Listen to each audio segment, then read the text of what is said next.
So I tracked down Jeremy Proxmire. Turned out to be a reported case of identity theft. Fed shut down a big phishing operation that was selling social security numbers on the internet. But get this, the only hit on Jeremy's social was a prescription for methotrexate sent from an online pharmacy based in Canada. The identification number attached to the prescription belonged to a Dr. Vicente Manota. The landlord. Now, the good doctor reported a script pad stolen the same week as all this went down, but the coincidences are piling up.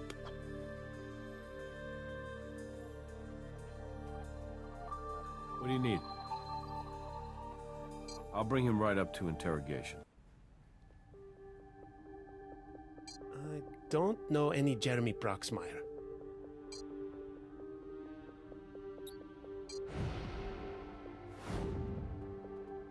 I think I do have an answer for that, actually.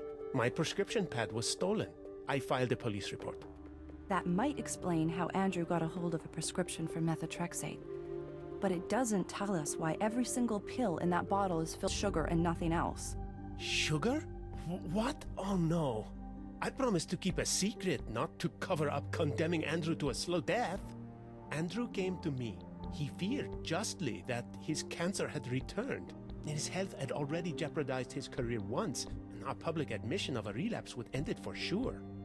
I advised him to seek specialized treatment, but he wouldn't hear of it. I genuinely wanted to help him. As I said before, Andrew was a good tenant. So I explained which drug would help his condition, and then I may have left my pad lying around where someone could take it.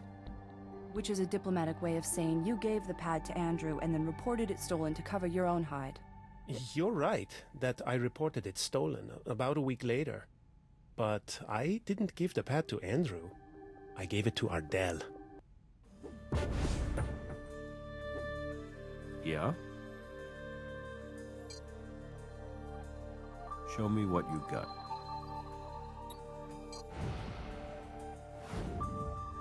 A bottle full of tampered medication, plus witness testimony that Ardell was given the prescription pad.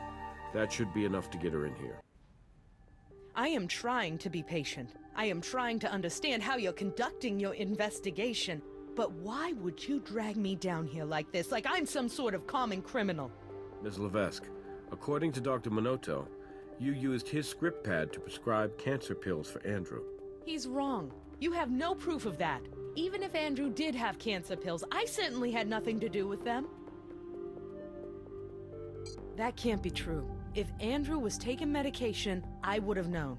I was never aware of any pills.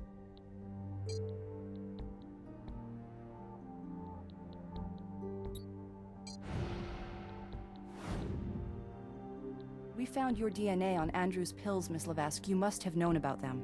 Oh my God, I can't explain it. You can't, or you won't? Okay, look, I knew about the pills, yes. I knew that his cancer had come back. But what were we supposed to do? Andrew could hardly find work when people thought he was in remission. How was he supposed to support us if people knew his cancer had come back? Dr. Minoto was kind enough to help us, even though he could have lost his license. Dr. Vince's Heart of Gold doesn't explain your amniotic fluid on the pills. No, it doesn't. That was something else. Andrew didn't like me to see him take his medicine. He said it made him feel weak. The night Odessa was born, I approached him in the bedroom. I guess I didn't realize he was about to take a pill.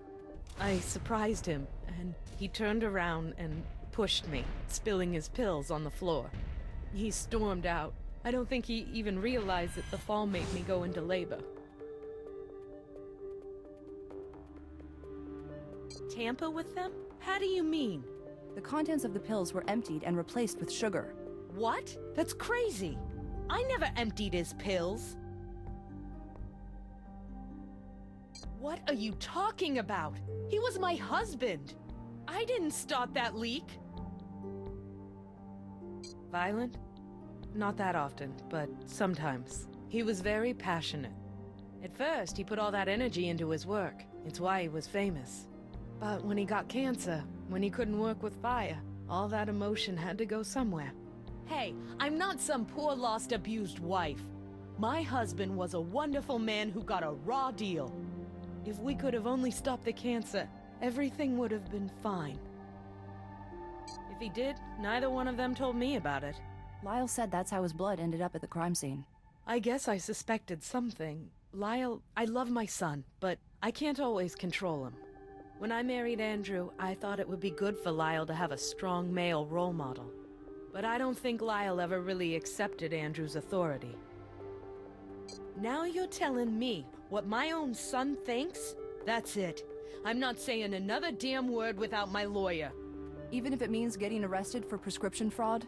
If that's what it means, then that's what it means. Well then, I'm sorry, Ms. Levesque. You're under arrest.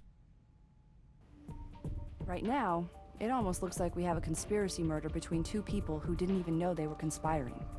Ardell and Dr. Vince. You have a manslaughter confession from Dr. Minotto, which his lawyer will definitely try to toss. Plus, Ardell Levesque lawyered up as soon as we brought up the medication tampering. I feel rotten about that. Child Protection Services will take care of Odessa, but who wants to be separated from her newborn? Honestly, I hope the fraud charge doesn't stick. I don't know. I think Mrs. Levesque isn't talking because she's hoping we can't close the deal on an attempted murder charge. You know, she was definitely involved with the prescription fraud, but it doesn't mean she's the one who emptied the medication. Brass, I need you to come down here and process some evidence. Let's just say Ms. Levesque has baggage.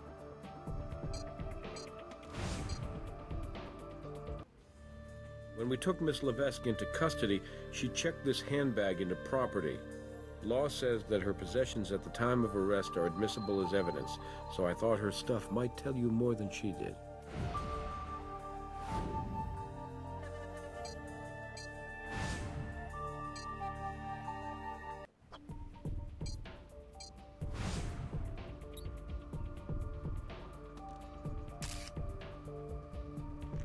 Cyclopirox. We'll have to look up exactly what that is, but it was prescribed by a Dr. Vicente Minotto to a Mr. Lyle Fitzer.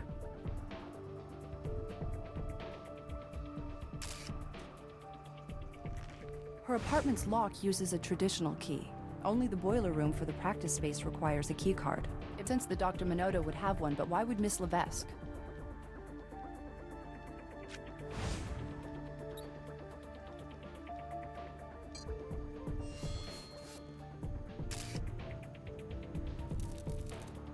Nice print. They don't come much cleaner than that, at least not without ink.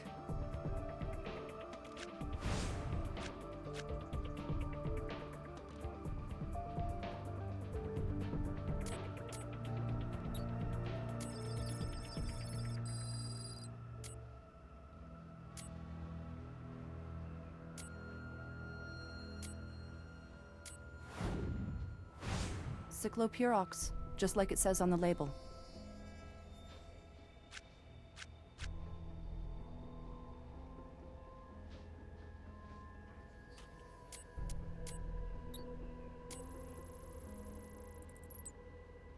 Cyclopirox is a synthetic antifungal agent intended for topical dermatologic use. Hey, Brass again.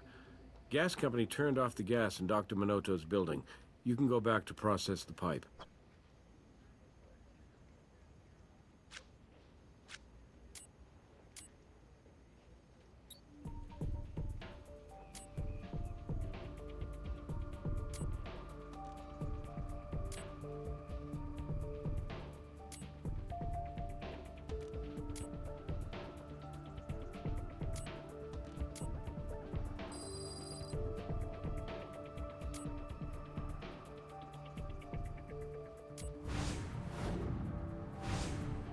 Okay, that perfectly formed print on the keycard belongs to Lyle Fitzer. I wonder if Ardell's keeping Mom to protect her son and not just herself.